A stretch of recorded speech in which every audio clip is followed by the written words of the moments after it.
The Pennsylvania U.S. House primaries, the first elections on a new court-imposed congressional map, were the main event on a day that include primary elections in Idaho, Nebraska and Oregon.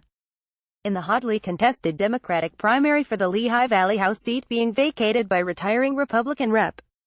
Charlie Dent, former Allentown solicitor Susan Wild, who was backed by Emily's List, claimed victory.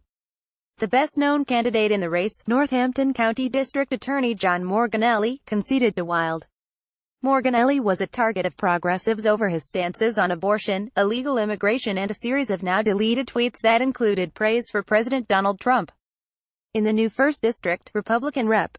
Brian Fitzpatrick, one of the most endangered Republicans in this year's midterm elections, survived a primary challenge and is now set to face Democrat Scott Wallace, a multimillionaire who has spent $2.5 million of his own money on the race.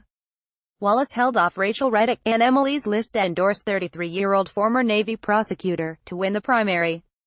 Democrats also picked Mary Gay Scanlon, a local school board member, in a packed primary in the 5th District, an area vacated by former GOP Rep. Patrick Meehan, where the Democrats are all but certain to make one of the 23 pickups they will need to take control of the House. Rep. Lou Barletta won Pennsylvania's Republican Senate primary and is now set to take on Democratic Sen.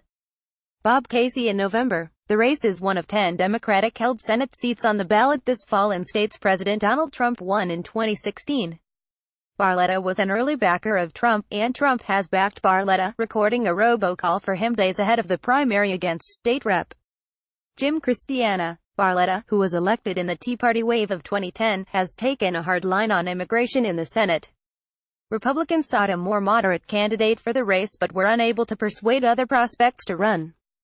Barletta has lagged in the fundraising race, collecting nearly $1.3 million in 2018's first quarter and ending with $1.6 million on hand, compared to Casey's nearly $10 million on hand. A familiar name, Rick Saccone, the former state lawmaker who lost to Conor Lamb in March, lost his second House race in 3 months. This time, he was defeated by State Sen. Guy Reschenthaler in the GOP primary for the deep red 14th District in western Pennsylvania. To the west, Democrats are headed toward a photo finish in Nebraska, where former Rep.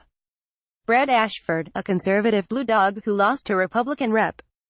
Don Bacon in 2016, is locked in a razor-tight race against progressive Kara Eastman. In Idaho, Rep. Ro Labrador, an influential member of the House Freedom Caucus, is one of 3 frontrunners in the crowded gubernatorial primary.